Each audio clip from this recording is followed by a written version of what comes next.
السلام علیکم میرے بھائیوں آنکھیں کھولو. کیا دیکھ رہے ہیں ہم لوگ؟ یہ پاکستان کے اندر کیا ہو رہا ہے، اور یہ فلسطین میں ہم جو دیکھ رہے ہیں. ہم اتنے ہٹ درم ہو چکے ہیں کہ ہمارے دلوں میں ذرا سا بھی وہ احساس نہیں ہے کہ ہمارے مسلمان بھائی اتنے پریشانیوں سے گزر رہے ہیں. ان کے اوپر بم دھماکے کیے جا رہے ہیں، انہیں قتل کیا جا رہا ہے، ان کو سر عام ایک دھمکیاں دی جا رہی ہیں اور صفحہ ہستی سے مٹانے کا وہ کہہ رہے ہیں. اسرائیل، آپ کو پتہ ہے اسرائیل کی حقیقت کیا ہے؟ ان کی اوقات یہ ہے کہ جب یہ در بدر پھر رہے تھے نا، اس وقت ان کو فلسطینیوں نے جگہ دی تھی. کوئی ان کو جگہ نہیں دیتا تھا، فلسطینیوں نے ان کو جگہ دی. اپنی آنکھیں کھولے یار. ہم لوگ کس گڈر پہ جا رہے ہیں؟ ہم لوگ سمجھتے ہیں کہ شاید ہم لوگ جو ہے نا کمزور ہیں، ہمارے ساتھ کوئی اسلحہ نہیں ہے. یار آپ سورہ توبہ تو پڑھے، اس میں اللہ تعالیٰ فرماتا ہے تم کمزور ہو یا مضبوط ہو، نکلو. اللہ تمہاری ایسے لشکروں سے مدد فرمائے گا جو تمہیں نظر نہیں آئیں گے. اللہ فرماتا ہے. آپ جائیں سورہ توبہ پڑھیں، سورہ 41 پڑھیں، سورہ توبہ کی 41 نمبر پڑھیں، 45 پڑھیں. آپ کو اللہ تعالیٰ بتا رہا ہے کہ تم لوگ کمزور ہو تو میں تمہارے ساتھ ہوں. تم لوگ نکلتے کیوں نہیں ہو؟ اور یہ کہتے ہیں کہ ہم نکلیں گے، ہمارے لیے تو مصیبت ہے، ہمیں مصیبت میں مت ڈالو. اللہ کہتا ہے مصیبت میں تو تم پڑ چکے ہو، مصیبت سے تم نہیں نکل سکتے. تو میرے بھائیوں اپنی آنکھیں کھولو. یہ وہ لوگ ہیں جن کو کوئی در بدر کو جگہ نہیں دیتا تھا، فلسطین نے ان کو جگہ دی. یہ تو وہ لوگ ہیں میرے بھائیوں، انہوں نے پیغمبروں کو بھی قتل کیا، ان کو بھی نہیں چھوڑا. موسیٰ علیہ السلام نے ان کو فرعون سے آزاد کیا، اس بدبخت قوم کو جس کا تاریخ میں اللہ پاک نے کہا ہے کہ یہ قوم کبھی مسلمانوں کی دوست نہیں ہو سکتی. یہ ان کا حال ہے. انہوں نے اپنے نبیوں کو بھی قتل کیا اور ان کو چھوڑا نہیں. اور آج یہ مسلمانوں کے خلاف اس طرح سے پوری جنگ بندی کی ہوئی ان لوگوں نے، ہمارے مسلمانوں کے ساتھ ایک لڑائی کا لشکر بنا دیا. اور ہم لوگ کیا کر رہے ہیں؟ ہم لوگ صرف بیٹھ کے تماشا دیکھ رہے ہیں. یہ بات ذہن سے نکال دو کہ وہ تمہیں چھوڑیں گے نہیں. تم لوگ سمجھتے ہو کہ ہم سیف بیٹھے ہوئے ہیں. وہ ایک ملک کو تباہ کریں گے، پھر دوسرے ملک پہ آئیں گے، وہ پھر پاکستان میں بھی آئیں گے، وہ کہیں نہیں چھوڑیں گے. یہ جنگ کوئی عالمی جنگ نہیں ہے، یہ جنگ اسلام کے ساتھ ہو رہی ہے میرے بھائی، یہ اسلام کے خلاف جنگ ہو رہی ہے. غزہ کیا ہے؟ ایک چھوٹا سا تو ملک ہے. اسرائیل خود لڑ سکتا تھا، اسرائیل کو کوئی پریشانی تھی؟ امریکہ بھی اس کا ساتھ دینے کے لیے آ گیا. کوئی اتنی بڑی فوج سے لڑ رہا ہے کیا وہ؟ امریکہ ساتھ دے رہا ہے. ایک تو ایسے مثال ہوگی کہ ایک چھوٹا سا بچہ کسی نے بڑے نوجوان کو مار دیا، اور بڑے نوجوان کو ساتھ دینے کے لیے نا پورا ملک آ گیا کہ یار اس بچے سے بدلہ لینا ہے. کیا وہ نوجوان خود نہیں لڑ سکتا تھا؟ یہ ایک عالمی جنگ نہیں ہے میرے بھائیوں، یہ ایک پوری ورلڈ وار ہے. یہ اسلام کے خلاف جنگ ہونے جا رہی ہے. ہم ایک ایسی جنگ میں داخل ہونے والے ہیں جس کی پیشن گوئی ہمارے نبی پاک صلی اللہ علیہ وآلہ وسلم نے دی تھی. قیامت کی نشانیوں میں سے نشانی ہے کہ تم اس وقت تک قیامت نہ دیکھو گے جب تک تم بڑی جنگوں میں داخل نہ ہو جاؤ. ہم بڑی جنگوں میں داخل ہوں گے، ہم نہ چاہتے ہوئے بھی داخل ہوں گے. ہم لاکھ بولیں کہ نہیں یار ہمیں نہیں داخل، ہم مصیبت میں پڑ چکے. اللہ قرآن میں کیا فرما رہا ہے کہ اے میرے بندو میری راہ میں نکلو. تم کیا سمجھتے ہو کہ میں اپنے نبی کی مدد نہیں کر سکتا؟ میں نے تو اپنے نبی کی اس وقت بھی مدد کی جب تم لوگوں نے نبی کو مکے سے نکال دیا، اور میں نے ایسے لشکروں سے اس کی مدد فرمائی جو لشکر نظر نہیں آتے تھے. آج بھی میرے بھائیوں دوستو تھوڑا سا ہمت کر کے اپنے ملک کے لیے نہیں، اپنے اسلام کے لیے اٹھو. اپنے رب کو کیا منہ دکھاؤ گے؟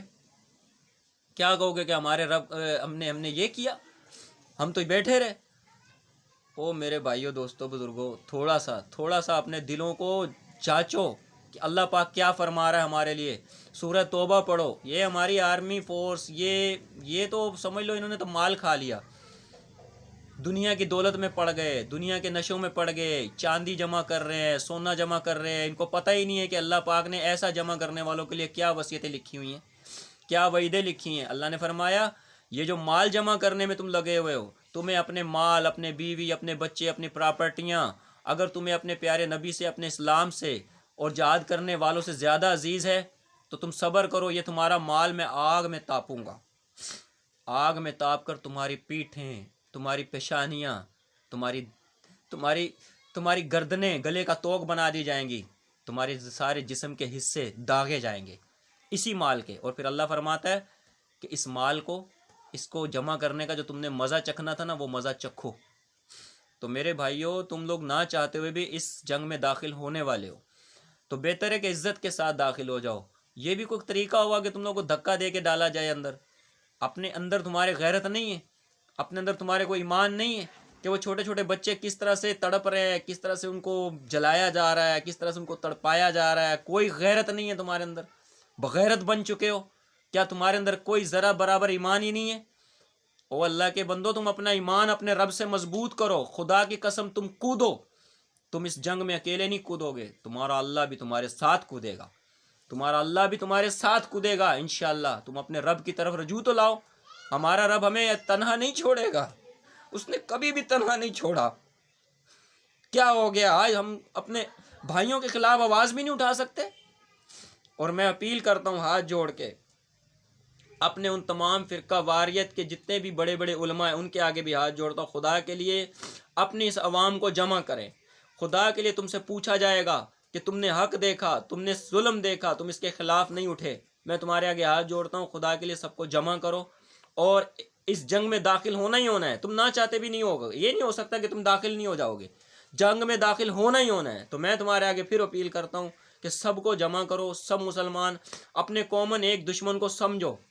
کیا بریلوی، کیا دیوبندی، کیا اہل حدیث، کیا شیعہ، ہمارے لیے کوئی اہمیت نہیں رکھتا، ہمارے لیے اسلام ہی اہمیت رکھتا ہے۔ کیا ہمارے لیے اسلام نے، ہمارے نبی نے ہمیں یہ نہیں کہا کہ ایک مسلمان دوسرے مسلمان کے جسم کا حصہ ہے؟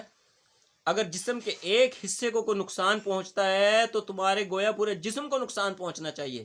تو میرے بھائیوں، دوستوں، بزرگوں، فلسطین جہاں پر ہماری علماء کرام، ہمارے انبیاء کرام، ہمارے اللہ کے رسول صلی اللہ علیہ وسلم نے امامت کی ہے تمام انبیاء کی، وہ مقدس جگہ، وہ ہمارے لیے اتنی عزیز ہے کہ اگر ہم نے وہ آج کھو دی تو ہم اپنے ہاتھ ہی ملیں گے اور کچھ بھی نہیں کریں گے۔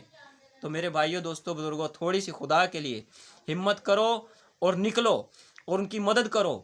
اگر تم آج نہیں نکلو گے تو پھر کل ضلالت ہو کے تمہاری مٹی پلیت ہو جائے گی، تو پھر کل تو نکلنا ہی نکلنا ہوگا۔ تو یہ کیا انتظار کرو گے؟ کیا تمہارے سر پہ آئے؟ نہیں میرے بھائی، مسلمان ایک جان ہے۔ اگر ان کے ساتھ کوئی ظلم ہو رہا ہے تو میرے بھائیوں، اس ظلم کو مٹانے کے لیے آواز بلند کرو۔ اور یہ جو جن کے آسرے پہ آپ بیٹھے ہوئے نا، ان کو ہم نے کس چیز کے لیے پالا تھا میرے بھائی؟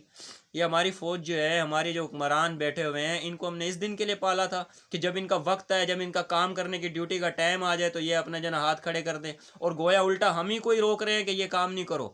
ہم نے پالا ان کو اس دن کے لیے تھا میرے بھائیوں کہ یہ ایک دن آئیں گے، ایک مسلمانوں کے ساتھ لگ کے، ان کا ساتھ بازو بن کے لڑیں گے، اور یہ حرام ہو گئے۔ چھوڑ دو، ان کے اوپر امیدیں نہ لگاؤ، امید اپنے رب سے لگاؤ اور خود کوشش کرو کہ ان کو ورگلاؤ۔ دیکھو ٹھیک ہے، ہمیں نہیں آتا لیکن اللہ پاک ہمیں سکھا دے گا۔ ہمیں نہیں لڑنا آتا، اللہ پاک ہمیں سکھا دے گا۔ ہمیں اسلحہ چلانا نہیں آتا، ہمیں اللہ پاک سکھا دے گا۔ اگر یہ بغیرت بن گئے ہیں، ان کی بغیرتی اتنی زیادہ ہو چکی ہے کہ ان کو ذرا بھی ان کو احساس نہیں ہے کہ اللہ پاک ہم سے کیا ڈیمانڈ کر رہا ہے اور ہمارے اوپر خطرہ منڈلا رہا ہے۔ اس وقت یہ جنگ اسلام کی جنگ ہے، کوئی عام نارمل جنگ نہیں ہے۔ وہ اتنا اسلحہ جمع کر رہا ہے، امریکہ اتنا کچھ جمع کر رہا ہے کہ آپ کی سوچ ہے، وہ صرف غزہ کے لیے نہیں کر رہا ہو میرے بھائیوں، وہ پورے عالم اسلام کو صفاستی سے مٹانے کی کوشش کر رہا ہے۔ اور آپ یہ دماغ سے نکال دو کہ اسلام مٹ جائے گا۔ اللہ تعالیٰ اگر تم نہیں نکلو گے نا تو اللہ تعالیٰ ایسے لوگ پیدا کرے گا جو اللہ کی راہ میں نکلیں گے، اللہ ان کو آگے کر دے گا، لیکن تمہاری جو مٹی پلیت ہو جائے گی نا، تمہاری جو عزت دروئی ہو جائے گی، اس کا تم اندازہ بھی نہیں لگا سکتے کہ اگر آج اللہ کو تم لوگوں نے ناراض کر لیا۔ خدا کے لیے کہ ان کے لیے نکلو، یہ بڑا خطرناک ہمارے اوپر ایک آزمائش ہے۔ ہم ویسے بھی مر تو رہے ہیں، تو کیوں نہ عزت کی موت مر لیں۔ اور ہٹلر کی بات یاد ہے آپ کو؟ اس نے کیا کہا تھا کہ یہ ایسی قوم ہے، یہ جہاں بھی جائے گی نا فساد مچائے گی، یہ اسرائیلی یہودی۔ اس نے کچھ لوگ اسی لیے چھوڑے تھے، اس نے اتنا بڑا قتل عام کیا تھا، لوگوں نے بولا یار تو نے اتنا بڑا قتل عام کر دیا، تو اس نے بولا اچھا میں نے کوئی غلط کر دیا؟ اس نے چند لوگ چھوڑ کے عبرت بنا دیے۔ اس نے بولا یہ لو چند میں چھوڑ رہا ہوں اور دیکھو تم لوگ ان کے کام۔ یہ وہ لوگ ہیں جن کو کوئی زمین پہ جگہ نہیں دے رہا تھا، فلسطین نے پھر ان کو جگہ دی، ان کو رہنے کے لیے جگہ دی، ان کو کھانا دیا، ان کو روٹی دی۔ انہوں نے کیا کیا؟ انہی کے پیٹھ کے پیچھے خنجر ڈھوپا۔ یہ قوم یہ جو ہٹلر نے بات کی اس سے پہلے تو اللہ نے بات کی ہے، اللہ نے تو پہلے ہی کہہ دیا تھا. جب دیکھو نا فرعون سے ان کو بچایا، فرعون ان کو کوڑے مارتا تھا، کتے کی طرح لتاڑتا تھا، ان کے جو بچے تھے وہ ان کو مگرمچھوں کے آگے ڈالتا تھا، ان کے اولادوں میں جو لڑکے ہوتے تھے ان کو قتل کروا دیتا تھا. کچھ چھوٹا ظلم نہیں تھا، اور ان کو گدھا بنایا ہوا تھا فرعون نے. لیکن اللہ تعالیٰ نے موسیٰ علیہ السلام کو بھیج کر ان کے اوپر ایک کرم کیا، ان کے اوپر رحم کیا، ان کو نکالا اس مصیبت سے، اس پریشانی سے. اور انہوں نے بعد میں جب ان کی زندگی میں تھوڑا سکون آیا تو انہوں نے آگے سے موسیٰ علیہ السلام کے ساتھ مسئلے مسائل کر دیے، اور یہاں تک کہ بچڑے کو معبود بنا لیا. ان کے اوپر اللہ پاک نے من سلوا اتارا، کھانے آسمانوں سے جنت سے آتے تھے، انہوں نے کہا نہیں ہمیں وہ نہیں چاہیے. یہاں تک کہ پھر یہ اتنے آگے ہر درم ہوئے، اتنے ہر درم ہوئے کہ انہوں نے نبیوں کو قتل کرنا شروع کر دیا. اعوذ باللہ، استغفر اللہ. یہ قوم انتہائی بدترین قوم ہے میرے بھائی. ہٹلر نے جو بات کی تھی اس سے پہلے ہمارے رب نے بات کر دی تھی کہ یہ قوم کسی کی بھی نہیں ہو سکتی. آپ لوگ ایسی قوم کا ساتھ دے رہے ہو، ان کا ساتھ دینے والا بھی اسی کیٹاگری میں فال کر جائے گا جس میں اللہ تعالیٰ فرما رہا ہے کہ جو ظالموں کا ساتھ دیں گے وہ بھی ظالم ہوں گے، ان کے بھی اللہ پیٹھے داغے گا، ان کو بھی اللہ پاک جہنم میں آگ کا مزہ چکھائے گا. اور جو نکلتے ہیں اپنے رب کی راہ پہ اور ان کو روکتے ہیں، اللہ اکبر، ایسا عذاب اللہ فرماتا ہے کہ ان کے لیے عذاب ختم ہی نہیں ہوگا، یہ نکل ہی نہیں سکیں گے اس عذاب سے. اور توبہ تو اللہ کہتا ہے میں قبول ہی نہیں کروں گا. ان کے لیے اتنا کچھ کیا فلسطینیوں نے، اور انہوں نے فلسطینیوں کی پیٹھ پیچھے خنجر گھونپ دیا. انہوں نے ذرا احسان یاد نہیں کیا کہ یار ہماری مدد کی تھی ان لوگوں نے، نہ کہ ان کے ساتھ رہتے بیٹھتے ان کے ساتھ اچھے طریقے سے گزارا کرتے. لیکن نہیں، انہوں نے انہی کے ساتھ ہی ظلم کرنا شروع کر دیا. یہ بدترین قوم ہے میرے بھائی. یہ یہودی دنیا کے نہیں، کائنات کی مخلوق کی بدترین قوم ہے. یہ بدترین لوگ ہیں جو دنیا میں کسی جگہ کیٹاگری میں فال ہی نہیں کرتے، جن پہ اللہ نے لعنت کی ہو. اللہ نے فرمایا یہ یہودی کبھی تمہارے دوست نہیں بن سکتے. تو میرے بھائیوں دوستوں بزرگوں، کیا سانپ سوکھ گیا ہماری آرمی کو؟ کیا نظر نہیں آتا ان کو اللہ اور اللہ کا دین، حق اور باطل صاف نظر آ رہے ہیں لیکن ان کو نظر نہیں آتا؟ میں کہتا ہوں دجال جس دن آ جائے گا، یہ تو دجال کے بھی ساتھ پیروکار ہو جائیں گے. دجال کے ماتھے پہ لکھا ہوگا کاف الف رے، لیکن یہ اس کو بھی نہیں پڑھ سکیں گے. ان کو حق اور باطل سامنے نظر آتے ہوئے بھی ان کو نظر نہیں آ رہا. ان کی آنکھوں پہ پٹی نہیں بن گئی، ان کے دلوں پہ کفر پڑ گئے. میں حیران ہو رہا ہوں میرے بھائیوں دوستوں بزرگوں، اگر ہم لوگ اس طرح نہیں نکلیں گے، انہی کے اوپر امید لگائیں گے تو بھول جاؤ کہ یہ تمہارے ساتھ ہوں گے. یہ یاد رکھو کہ مجھے ایسا خطرہ لگ رہا ہے کہ یہ اسرائیل ہی کے ساتھ ہیں. آپ اسلام کے لیے، فلسطین کے لیے نکلتے ہو، ان کے لیے آواز اٹھاتے ہو، ان کو تو چاہیے ہمیں سیکیورٹی دیں. یہ الٹا ہماری سیکیورٹی کو توڑ کے الٹا ہمارے لوگوں کو جیل خانوں میں ڈال رہے ہیں. ہم نے اس دن کے لیے پالا تھا ان لوگوں کو، اس دن کے لیے ہم ڈبیوں کے ماچس کی ڈبی پہ بھی ٹیکس دیتے ہیں کہ یہ پل جائیں.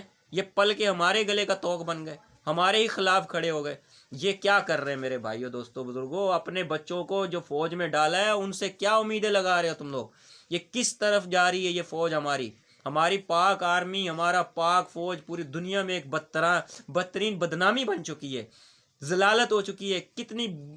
کتنی بےعزتی والی بات ہے کہ وہ قوم فلسطین پاکستان پہ امید لگا کے بیٹھی ہوئی تھی کہ پاکستان ساتھ دے گا. افسوس پاکستان نے اپنی مٹی پلید کروا لی ہے میرے بھائی. یہ آرمی فورس کے کیا بڑے بڑے بیٹھے ہوئے جنرل، ان کے دلوں پہ کفر پڑ گئے، ان کے اندر سے آواز نہیں نکلتی. یہ کھا کھا کے حرام منافق موٹے ہو گئے، ان کے دلوں پہ کفر پڑ گئے، اللہ کی لعنت برسے گی ان کے اوپر. ان کو ذرا نظر نہیں آ رہا کہ ہمارے مسلمان بھائیوں کے خلاف ایک بڑی جنگ سٹارٹ ہو چکی ہے.